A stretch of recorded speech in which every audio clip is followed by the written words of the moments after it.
सलाम, नमस्ते, सत श्री अकाल। मैं हूं रजा और आप देख रहे हैं रजाग्राफी की अंतरराष्ट्रीय प्राइम टाइम रिपोर्ट। दुनिया की तमाम बड़ी खबर आसान और सिंपल भाषा में एक वीडियो के अंदर आपके सामने। दोस्तों, पाकिस्तान मुसीबत में पड़ गया है। असल में पाकिस्तान को अच्छा खासा लोन दिया था, उधारी दी थी यूएई ने। जी हाँ, अब यूएई पीछे पड़ा है कि भाई हमारा पैसा लौटाओ। छोटी मोटी रकम हो तो बात अलग है।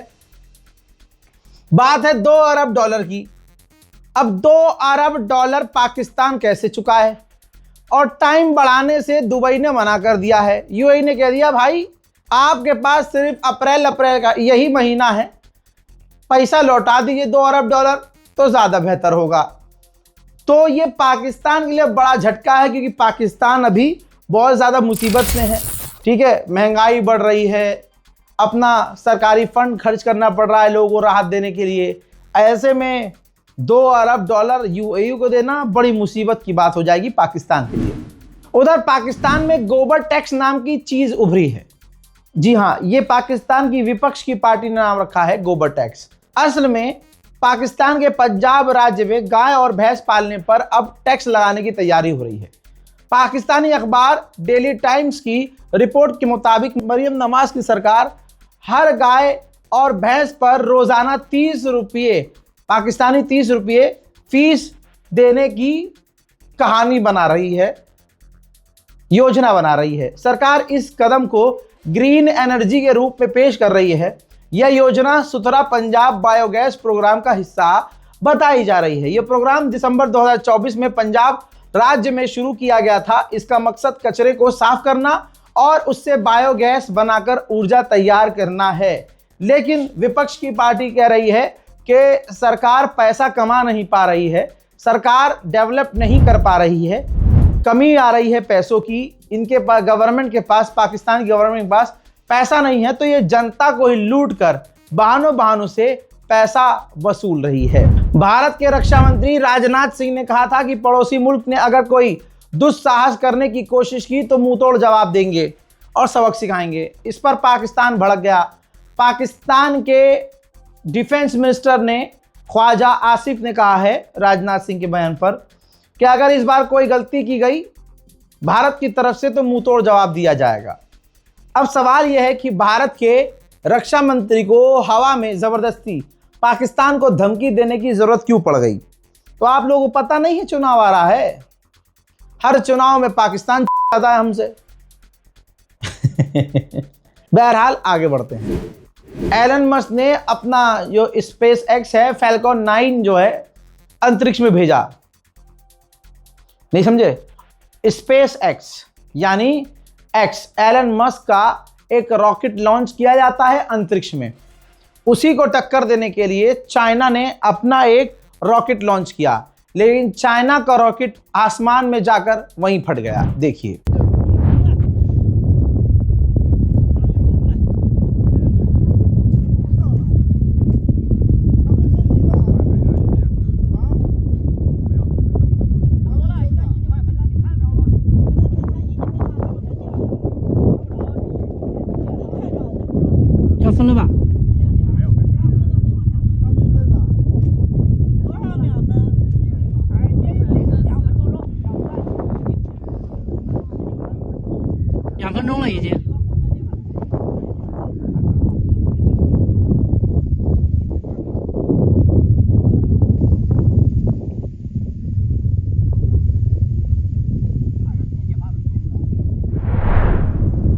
सभी को पता है कि ढाका बांग्लादेश के अंदर चाइना का कंट्रोल ज़्यादा है, जिस पर अब अमेरिका भड़का है।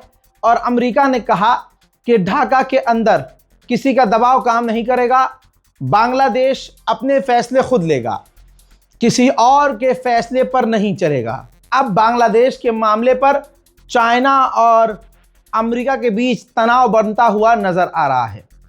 चाइना बांग्लादेश में घुसने की कोशिश कर रहा है और अमेरिका भी बांग्लादेश में अपने पैर जमाने की कोशिश कर रहा है। हजरात, फ्रांस जो है अपना खतरनाक एडवांस, अब तक का सबसे खतरनाक फाइटर जेट बना रहा था F5।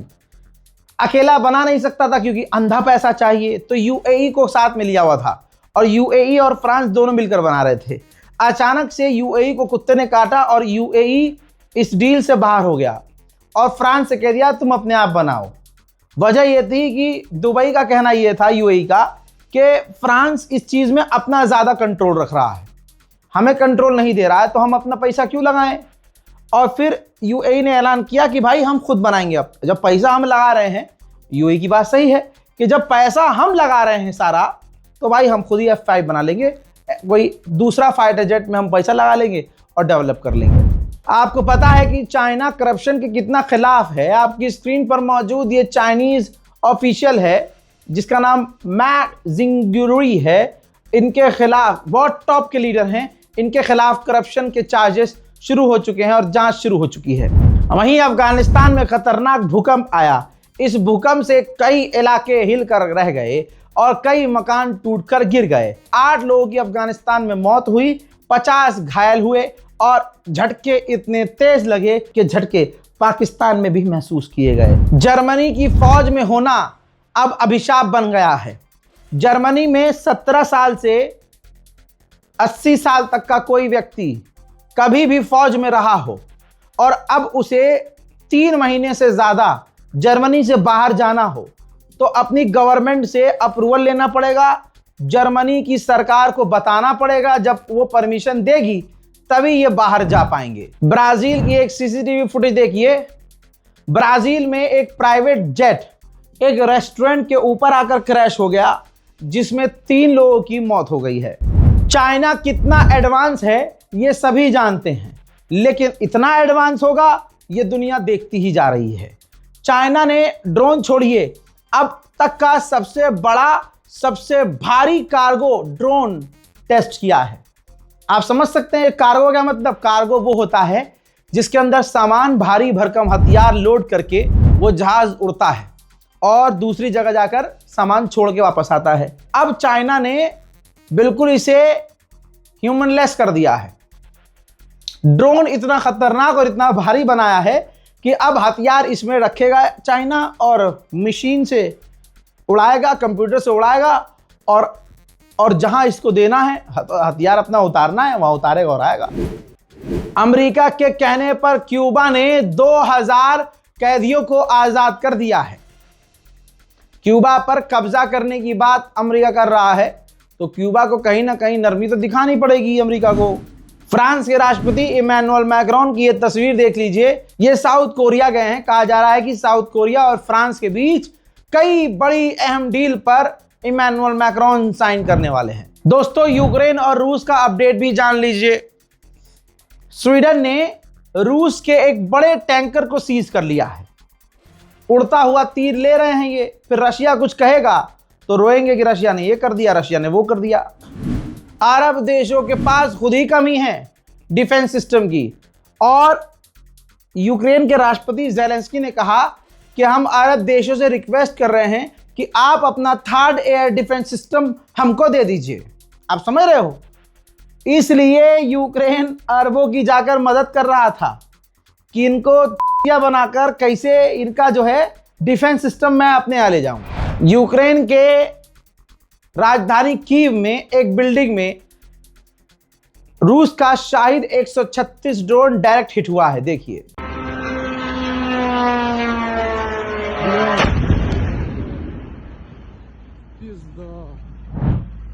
यूक्रेन ने लीबिया के अंदर अपना मिलिट्री बेस बना लिया है और वहीं से वो रूस के टैंकरों को समुद्र में उड़ा रहा है। वहीं शाहिद 136 ड्रोन कीव में एक बार फिर से खुली जगह पर आकर गिरा।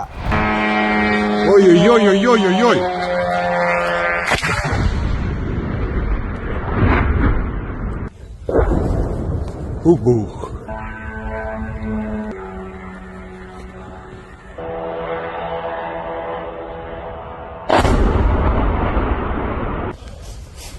This is the point of strike. And Shahid's Russians. भाई, रूस के पार्लियामेंट में मीटिंग चल रही थी। किसी ने आइडिया दिया, सजेशन दिया, तो रूस के ऑफिशियल्स भड़क गए।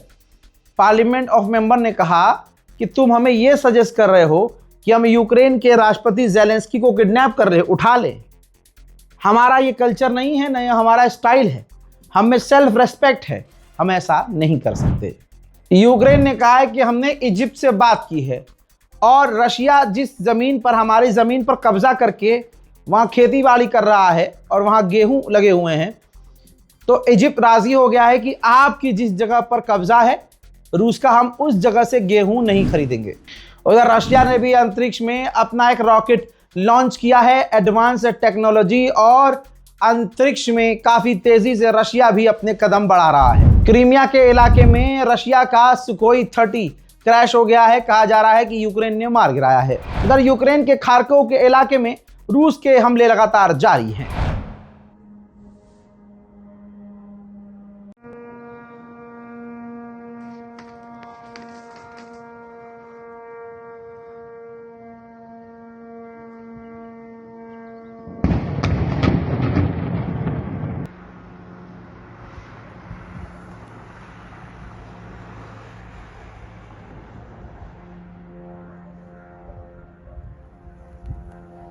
मोहतरम हजरात, इस पूरी रिपोर्ट पर अपनी राय कमेंट में जरूर लिखिएगा।